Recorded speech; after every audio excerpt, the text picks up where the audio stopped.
What's good, everybody? We are finally here. First official episode. It is the Red River Boys Podcast. First official episode. How we feeling? Got my boy Hudson Hearing here. How What's we up, feeling, man? guys? Pretty good, Yeah. man. Pretty good. It's a long Monday, but we're here finally. Oh yeah, man. It's been a long time coming. I've been wanting to do this for a Facts. while, and I finally got someone who's like-minded with me that wants to talk in the For same sure, light man. as me. So I I appreciate you can't. inviting me to be on it Oh, for for sure. sure, bro. We're gonna get this thing rolling. We're gonna get it off the ground. Facts. And hopefully we're going to provide some great content for the people out there. So For sure, for sure. I want to start off first by the first game or the game we just finished watching. How about the Jets versus um uh that game was just crazy. It's What's your thoughts on initial thoughts of it? it's wild, man. I was sitting here watch the first half. Had a run against some Dutch Bros at halftime. Came back after, and I had Garrett Wilson on my fantasy team, and I was playing against Diggs and Rogers. So, again, I don't like the injury. Apparently, obviously it's never a good thing for a guy to get injured, but it was kind of nice fantasy wise. But no, man, I was really scared there for a second. Diggs was kind of going off, so I Oh yeah, was for sure. he was like, I think I ended up winning by like 6 points. But no, it was a good game, man. I thought Zach Wilson came in, did what he needed to do, stepped up in the big moments for sure. So For sure. Unfortunate for Jets fans though. yeah, I mean, can we facts, be honest? Like true. Aaron Rodgers getting hurt on Mm-hmm. the I think the fourth snap of his Jets debut. I Mm-hmm. mean, very unfortunate. But Zach Wilson, credit to him, he came in. Yeah. It looked rocky at first. He leaned Mm-hmm. heavily on the running game, but like Yeah. as you mentioned, he was steadfast and Yeah. actually the defense was a big story for the Jets. Jordan Whitehead with 3 interceptions on Josh Allen. Mind you, Josh Allen had one of the worst games I've ever seen him play. He Like did, man. Him and Joe Burrow had a rough weekend, man. rough weekend. Josh Allen was just not reading the field well. He wasn't going through reads, fumbling the snaps. I mean, I'm not gonna put too much on it. First week of the season, Mm-hmm. first game, but and the Jets Yeah. defense is really good, but Mm-hmm. it's not looking too good for Bills Mafia. So and the Jets can come looking out of this like in a positive manner. You didn't play For the sure. best. You Absolutely. Yeah. lost Aaron Rodgers. You have Zach Wilson, and you still managed Mm-hmm. to come out with a W. So Yeah. Yeah. Like you said, defensively, the Jets looked really good. I thought they held their own against the Buffalo's offense, for sure. I think, toward the end of the game, after Allen's, rough game for the most part, I saw Diggs go up to him on the sideline, pat him on the head, like lock back in, and sure enough, man, they marched right down the field like 60 yards and got that field goal. That was big time, but credit to the Jets for sure. They're still young on defense. Got Quentin Williams up front, from Bama boy, and then they got Sauce on the secondary group. Man, that defense is young, but they're talented. they are So very talented. And how about Robert Saleh? I mean, 2 years of bad play, and then you come out here with you think it's going to be a great team.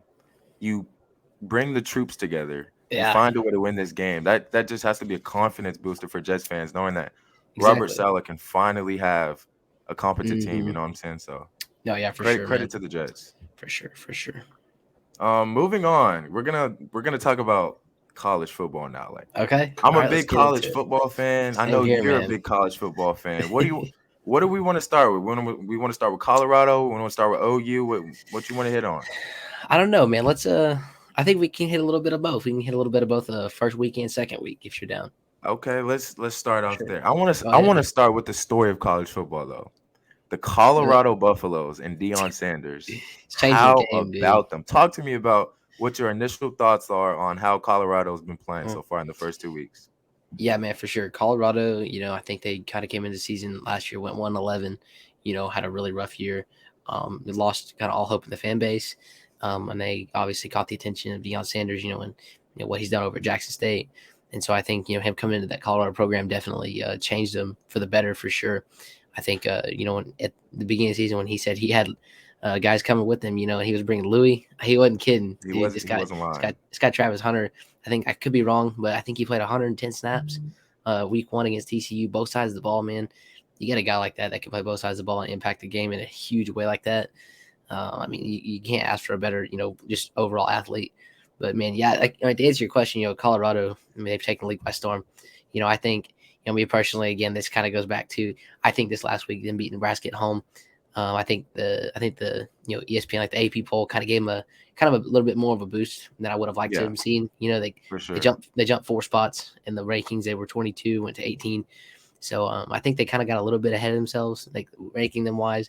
But again, it's you got to give them a shot. They're Yeah. playing really well, so credit to them. And So to piggyback off your Travis Hunter take, I mean, this guy is absolutely incredible. He had in mm, week one 11 receptions, I think 171 yards, and yeah, had a pick yeah, versus the huge reigning pick. defending.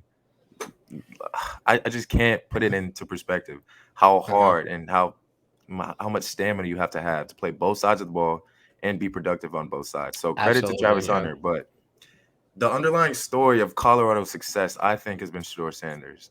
Oh, of course, He absolutely. has single-handedly put himself in contention for the Heisman Hmm. Trophy after these first 2 weeks. First, Yeah. first week against TCU, he threw for 400 yards, actually 510 yards, and 4 touchdowns, and just his accuracy was something to behold. What do you think about Shador Sanders so far? The Shadur, I mean, and like, I mean, you see Travis Hunter's podcast on his TikTok. Man, he's got high talks for Shadur. His obviously their teammates, played together over at Jackson State. I think they really got a good relationship. But man, he's a dog. He means business, dude. He like you say, threw for 510 week one. I think he had almost 400 this last week too, or in that Hmm. 300 range for sure. Yeah, He's up there. He's up there in the top five right now in the passing yards per game, for the college football right now. But no, he's a dog, man. He like you said, his accuracy is off the charts. Him being able to run out of the pocket like that, like he did. I watched the 2 point conversion that they did last week. Dude ran out of the pocket, ran back 15 yards, I think, came back, tiptoed down the sideline, and threw a complete laser. Like 2 feet off the ground into the end zone. For the 2 point, which is in the end, there's not a huge thing, but I think it definitely shows his talent, his ability to lead that team. So. oh for sure. And I was just watching a podcast Mhm. or an interview Dion had, and he said Shador's been built for this all his life. Oh, He's of course. at every level, he's been the leader. Nothing has phased him. Of And it's course. evident in these first 2 weeks. And Mhm. Dion's ability to recruit out of the transfer portal, both the receivers from South Florida, Xavier Weaver and Jimmy Horn Jr., these first 2 weeks have been unbelievable. And the Yeah. freshman Dylan Edwards, I think it's only up from him. He didn't have Yeah. particularly great game on Saturday, but I think in these upcoming weeks, he'll really find his groove and he'll get things going. So Colorado is actually trending on the upward fashion for me. So Oh, credit to them absolutely. these first two And another weeks. thing I wanted to point out real quick, I think Cormani McLean, I think is his name. Yes, the five-star 5-star corner freshman hadn't played a snap hasn't yet. played. He got hurt, I think, during spring or summer sometime, and dude's been battling the injury.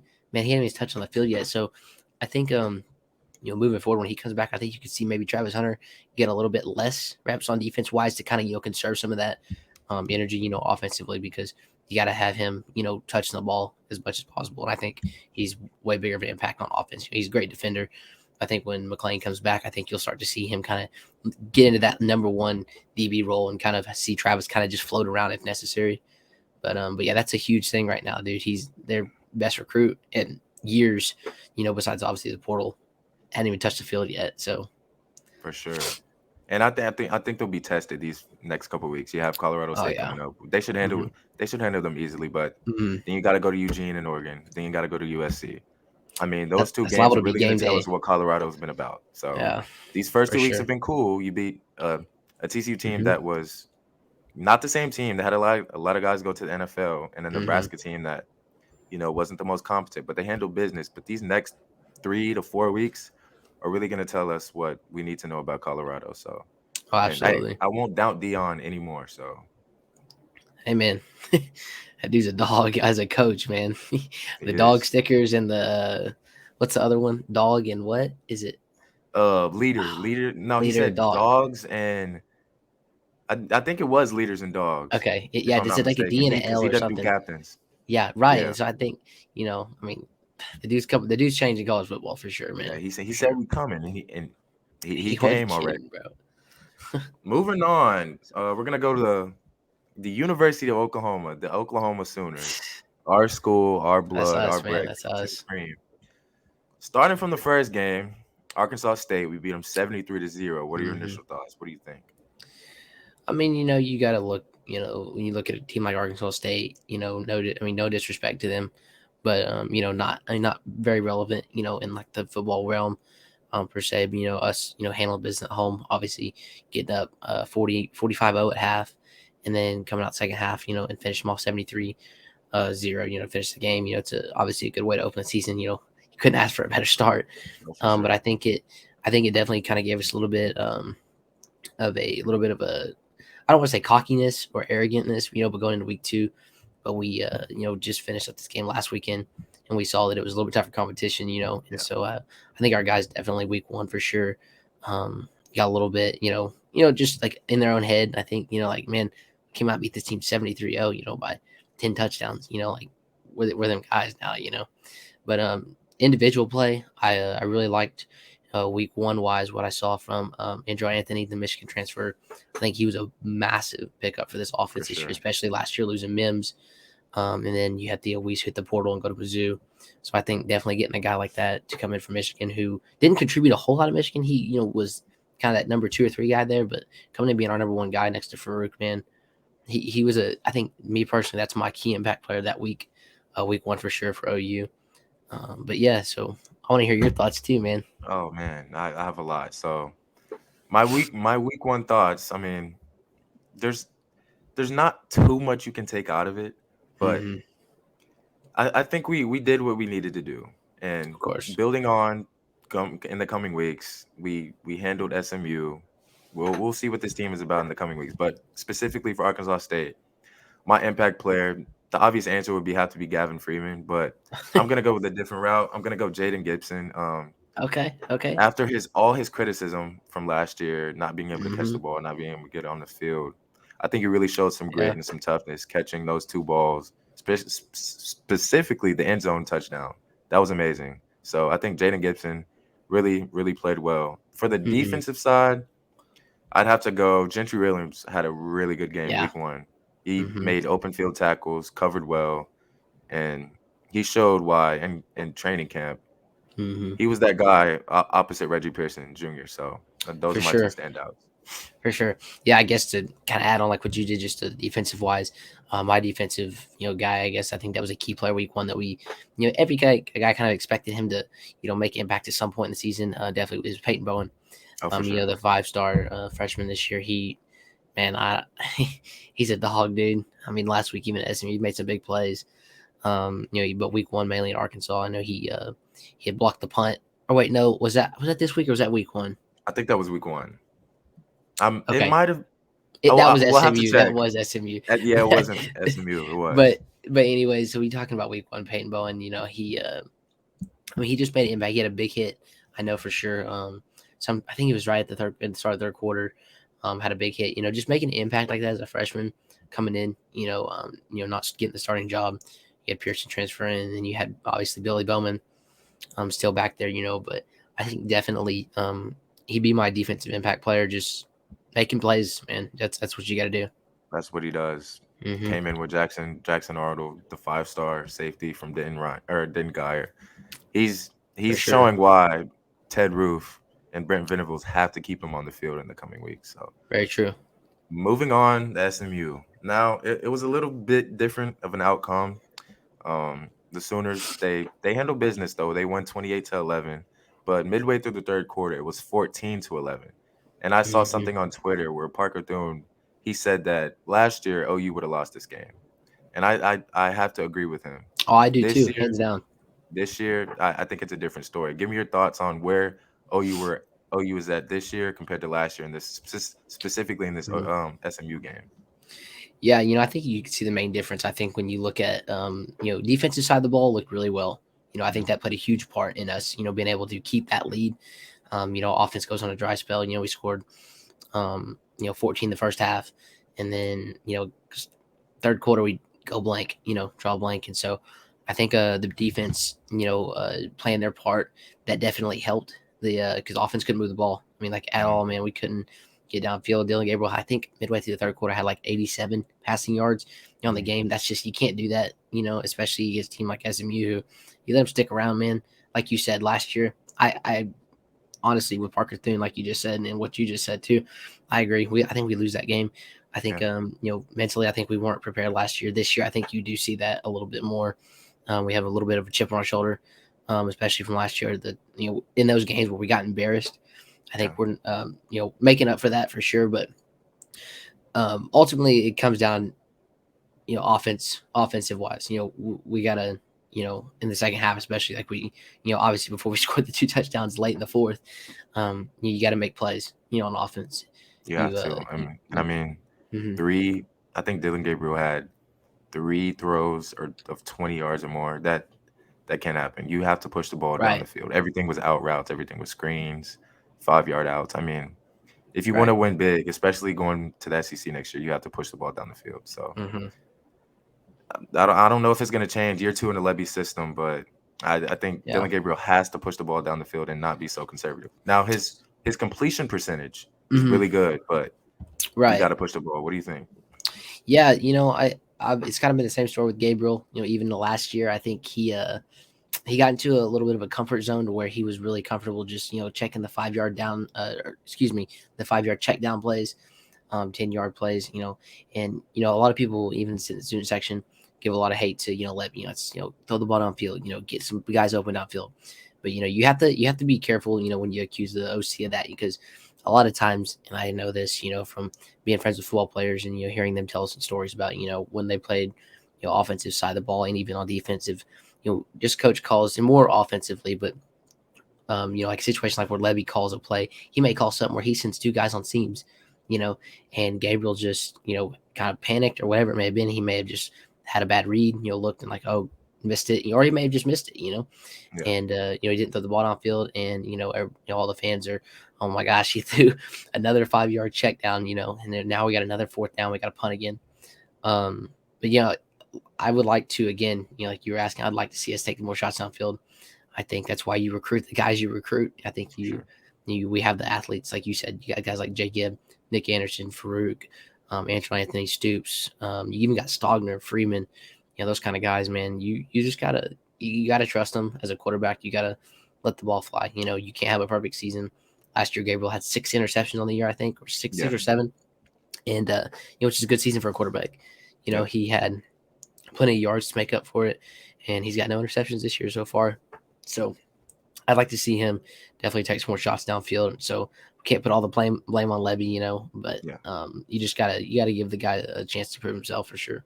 for sure. I will say this on Libby's part though. Hmm. Our leading receiver last week versus Arkansas State, Jacory's Petaway, he had 9 catches for I think 75 yards. This week he had one snap. I don't know what that's about, but I think Yeah. our wide receiver room is deep, but I think you have to Hmm. get our playmakers on the field. I know Oh, Stoops is coming absolutely. back from an ankle, but you have to get Freeman in. I think Freeman Hmm. played a total of 10 snaps. Gibson played about 4 snaps. Nick Anderson didn't play that much. I think you got Hmm. to get these early guys in and rotate these receivers because we have so much talent. And I think you got to Hmm. showcase that talent. And if we're doing the same things over and over, I mean, it's not a recipe for success. What do you think? Right. No, I completely agree. Like you said, you were really deep. Got guys like Yeah. Petaway, and even that Brennan Thompson kid from Texas, the transfer that came in. He's been battling injury, I believe. You're gonna have, um, even just like the 6 or 7 I named off a second ago, and then on Brennan Thompson, um, Petaway. You get to 9, 10 guys deep. You gotta be able to find 3 or 4 of those guys you really really trust as a quarterback, and that's where I think Gabriel needs to, if he had any part of his game to improve, I think it would just be put a little more trust in those guys. For Let them go sure. make the plays. You saw it week 1 against Arkansas State. He threw it up to Jay Gibb a few times, and granted, again, disrespect Arkansas State, but it's Arkansas State. Yeah. Obviously athletes aren't as good. Talented. It's not the you know yes, Arkansas State and Texas are not the same teams. But you got to give your guys chances. And they'll let it fly a few times and let Jay Gibb make plays. Nick Anderson had a big catch. We did. Freeman had a few big catches. Stoops did as well. So you gotta have trust in your guys to make those plays for you as a quarterback. So that's like definitely I think one thing that he could improve on. For sure. But I want to get your take on this. It's been a lot of controversy in the preseason about this. So I want to get your take on the running back room. Oh man, Yep. You got four-man guys. You got right? Tyree Yeah. Walker, Gavin Sawchuk, you Uh-huh. got Javante Barnes, and you got Yeah. Marcus Major. I mean, these first 2 weeks, Tawee Walker's proving why he's that number one guy going into the season. But I think Mhm. sustaining those injuries that Sawchuk and Javante Barnes had, they're Levy and Venables, they're trying to slowly integrate them Mhm. back into the offense. But I think Tawee Walker's separating himself so far. What do you think? Yeah, I agree with you. I think Barnes and Salchuk have been battling a little bit of injuries. In this past summer and spring camp and stuff. So you got to get them acclimated back into it. Got to get them rolling again. But again, I don't think that's any excuse for Levy to not give them more snaps or For minutes. sure. Throughout the game or throughout the drives. Um, but again, it all comes back to who's going to step up and make the big plays. And right now, like you just said, Tawee Walker is definitely that guy that's stepping up and make those big plays. I believe he's our leading rusher at the time right Yes. now. He's sitting well over 100 yards rushing for the first 2 games, which is a little lower, than obviously we'd like it to be, but Yeah. I think you'll see him develop and become a good player. But it's me personally, man. So you're asking my take on the running back room. I've never been a big fan of Marcus Major. Yeah. I think Marcus Major, again, no disrespect to the guy, you know, I think he's a good running back. I think his system, the system at OU, where we're power running backs. Look at Mhm. Barnes, look at Tawee Walker, even look at Sawchuk. Those guys will lower their head and run over somebody, whether that's a corner, a linebacker, a safety, a nickel, a cheetah, or whatever it may be. They're gonna lower their head and run the guy over and get the extra 2 or 3 yards because that could come back to bite us if we don't get those yards. And that's where I think a little bit of Marcus Major lacks in that sense. And so I'd like to see those guys like Barnes and Salchuk get a little more reps. Again, no disrespect to Major, man. He's had no good career here at OU. But, as a senior, and last week again, against SMU had 2 touchdowns. Or did he? I don't know if he had one or two. He had one. He had one Okay, so receiving. he had one. He had one receiving one. It was a big one, toward the end of the game. Was. But the thing with Major, come out of the backfield, and it's not just me. Everybody sitting around the student section, all my guys, all my homies, man. They talk about Major just it's that first hit. When he gets Yeah. touched the first time, he's down. Like he can't bounce off tackles real well. He doesn't push through piles very well. And obviously his catching was good, but when you get the ball thrown right to you, I could hope as a Division I athlete at a Power 5 school like OU, you could catch the ball on an out route. So, but yeah, that's kind of my take. I'd like to, and I even told this to, I was walking with my buddy Cooper today from out of one of my classes. We have 2 classes back to back together. So we were walking from Dale to Adams, and I was telling him, I was like, I'd like to see us kind of go back to what we did with P. Ryan and Mixon a few years ago. If you remember, we run that 2-back set where, Yes. you could have like a Barnes and a Major, to start, the game, because both those guys are very talented, very athletic, and can run out of the backfield if needed. Send one of them out as a wide receiver or a slot position. So maybe going back to that offense, I'd like to see a little bit more of that, especially going to the SEC. You got to have a lot more versatility, man. For sure. You got to be able to space the offense out and hit them with things that they're not going to think you're going to hit them with. So that's how you For win sure. football games. For sure. Now, I don't want to discredit Tyree Walker. Mm-hmm. In the first 2 weeks, he's looked pretty good. He's RB1 right now. Oh, for sure. I just look. He had 17 carries for 100 yards, so he has done pretty good. But I think Levy's system isn't really fit for Major. I mean, he's more of a finesse back. I think Levy likes power backs like Barnes, like Sawchuk. I do too. Like with how many Tawee draw Walker. plays we run, I would sure hope he liked Oh, power for sure, backs. in inside zones. We are one of the worst teams at running outside zone I've ever seen. We are It's pretty hard to watch, dude. We cannot get to the edge to save our life. I think that's where you bring in a guy like Barnes. He has the power, but he also has the shiftiness and the speed to get outside. So the running back room will be something to monitor in the upcoming week. So I think for sure it's something to look forward to. On the defensive side of the ball, who has been your standout versus SMU? You already know who I'm going to say, man. I know who you're going to say. I know who I'm going to say. I know. Number 22 from Denton Guyer, Peyton Bowen, man. That guy, I'm telling you what, dude, he's special. I think, as a freshman coming in, the dude's 18 or 19 years old, man.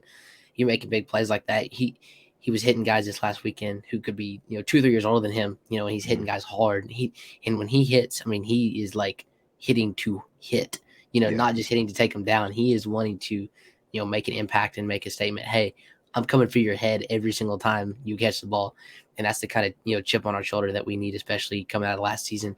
And that's why we recruited him so hard, and it was such a big flip for him, and even for the university, the football program, when he came from Notre Dame to Oregon, then Oregon to OU. That was so massive. Yeah. And now people are seeing why. I mean, Yeah. I don't think Peyton's a joke at all. I think Peyton's going to be a really good player in the future. So that's my impact player on the defensive side of the ball for sure this last weekend. Oh, that's a great pick. But I'm gonna go I'm gonna go the defensive line. I'm gonna Okay, go Trace okay. Ford and John Lualu. They, even though they didn't rack up a lot of sacks, they created Mm-hmm. pressure for Stone to get out of the Agreed. pocket Mm-hmm. and have bad throws, errors, Mm-hmm. overthrows, stuff like that. So it was an upgrade from the defensive line from last week.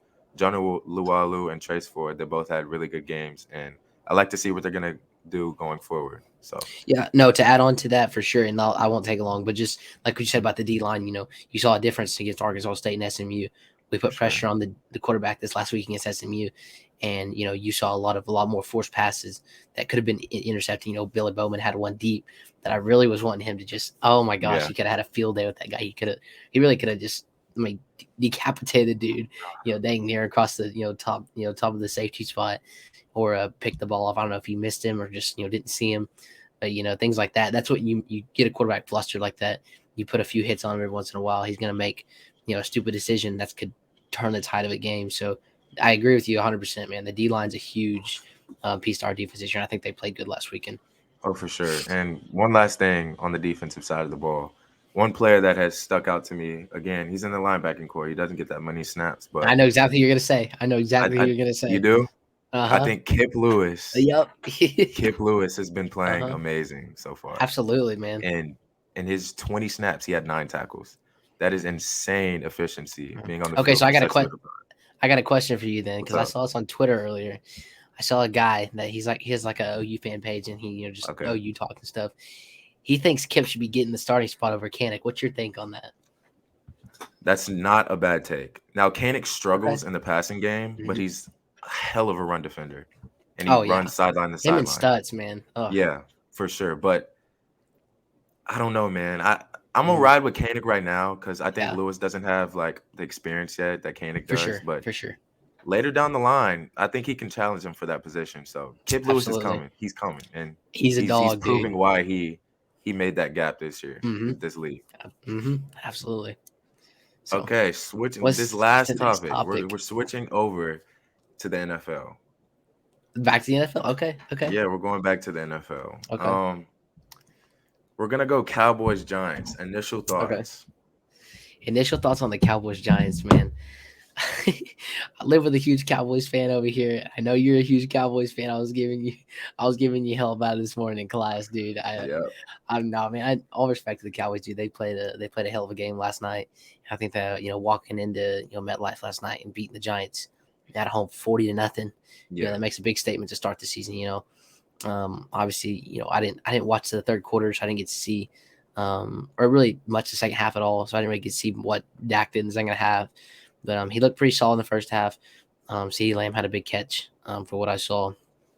But man, the defensive side of the ball for Dallas, man, that was a good game. And you were telling me this morning, you had some big takes for him, man. We won't hit those right now, but I'll hold you accountable to them in the future. But I think it was a good game for sure. Daniel Jones, you got to feel for the guy. He yeah, wasn't getting a whole lot of time, back there, and when he did, he immediately got pressured.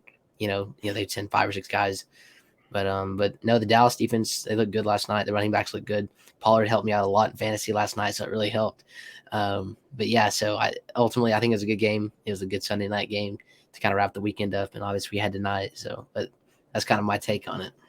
Okay, so I'm gonna say this. I've been a Cowboy fan all my life. Been watching intently since I think 2011. That is Oh, one. the That is Romo days. the yeah, man. The OG Romo days. That is the best defensive performance I've ever seen from a Dallas Cowboys defense. Facts. Micah Parsons, the head of the snake, is single-handedly changing life in Dallas.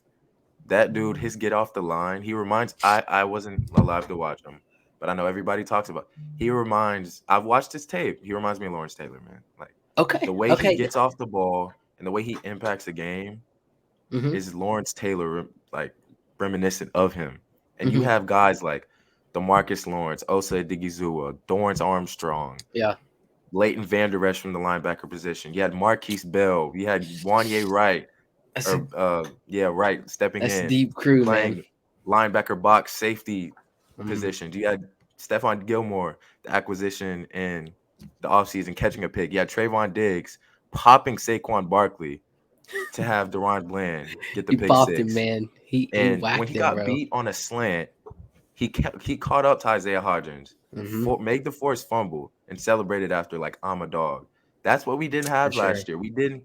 People would target opposite Trayvon Diggs all the time.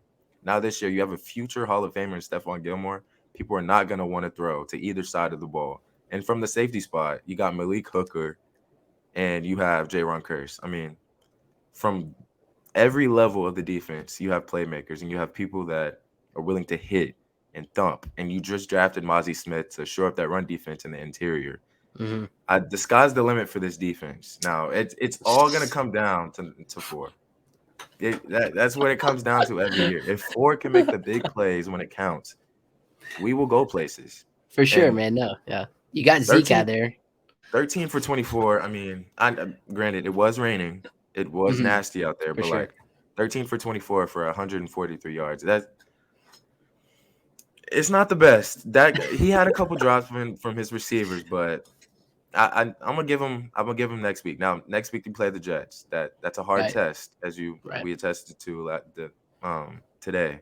They have some dogs on their defense, but Hmm. it's gonna come down to four if you want to win big in January, Absolutely. Absolutely, man. I completely agree with you. for sure. Sheesh. It was a game and a half last night, though, man. It was fun to watch. So living with a Cowboys fan is always fun. I Oh, saw my private story last night. for sure. This dude's going crazy. So, From the Giants side, sure. you got to feel for Daniel Jones, man. I mean, Uh, man, yeah. he got sacked 7 times. You just got the big contract. First drive of the game, they did look Man, good. They were yeah. running the ball great, Yeah. but when you get behind, Daniel Jones is not a guy that can pass 40 times and lead you to a victory. He needs the play action pass. He needs the rollout. He needs Saquon Barkley to lean on. And when you're playing from Absolutely. behind Yep. so early and playing catch up the whole game, he didn't really have a flow. What do you think about the game from the Giants standpoint? Yeah, man. Kind of like you said, he needs a guy to lean on, and I just think that Saquon last night was really that only option for him. And I Yeah, think even last night, Saquon would have had the best night. He did about the best he could have. In the circumstances they were in. It was wet, it was raining. yeah, You got to be conservative. You got to be careful. Can't do the things you want to do because of fumbles and stuff like that. Which like you just said, Diggs had a big hit, knocked the ball loose, jarred up in the air, picked it up, ran it for six. So things like that. But no, man, on the Giant side of things, you've and again, as much as I love the dude, man, you got to move on from Sterling Shepard, man. yeah, too. Shepard, again, I love the dude. He went to Liability. OU, man. He is, dude. I think he's on a pretty big contract right now too. I could be wrong. I can't remember what he signed, Yeah, but I know he's taken up a decent amount. Um, but yeah, I think you got to look to the future for sure, and possibly look. Daniel Jones, I think, is your guy. I don't think putting any blame on Daniel Jones. Obviously, a quarterback's not going to play perfect every single night, so you got to give him the benefit of the doubt. Like you said, his line didn't give him much time at all last night. But Saquon's got to step up and be that guy. Saquon has to step up and play at MVP level to help the Giants get to that next level. But and then Darren Waller, I forgot about Darren Waller too. He had a few catches last night I saw. I would have liked to have seen him make a little bit bigger impact than he did. Getting downfield, after the catch. But I think it all just comes down to their receiving core and their line. Ultimately, the receivers got to make plays for Daniel Jones when they get the ball thrown to him, and the line's got to give him time. With no time, you get less than 2 seconds in the backfield, less than 2 or 3 seconds in the backfield. Especially in the pros, man, it's hard to make plays like that. That's why you got to get some good linemen to protect a good quarterback like that. for sure. Yeah, so A big discrepancy is the talent advantage. I mean, it's clear mhm, from the receiving point. You got Darius Slayton, Sterling Shepard, Jalen Hyatt, and Isaiah Hodgins, and on the other side of Dallas, you got CeeDee Lamb, Brandon Cooks, mhm, Michael Gallup, etc. I mean, when you don't have the competent people to throw to, you're not going to look as good. right. Whereas Dak, I don't even want to get into Dak. So Daniel Jones needs help on the outside, man. Like you have to put Yeah, players like around him. Saquon Barkley is a generational running back talent. But if you do not have people to throw to on the outside, and Darren Waller Hmm. can only do so much. I mean, he's a tight Right. end. He's not a Travis Kelsey. He's not a Mark Andrews. Mm-mm. But he's a really good tight end. But he can only do so much. You need people on the outside to win one-on-ones and win in zone coverage, etc., for Daniel Jones to succeed. Right. No, I agree So with you, man, wholeheartedly on that. I So, think we'll see. But the Giants, they're on the downward trajectory so far. yeah, definitely. So All right, man. I think that we've covered a lot for so sure, far, for but sure. uh, this has been the first official episode of the Red River Boys Heck yeah, podcast. man. I'm Tune excited, in dude. next week. We're gonna have I'm some more excited crazy stuff for you. Thanks for for watching. sure. All right, later, guys. All right, bro.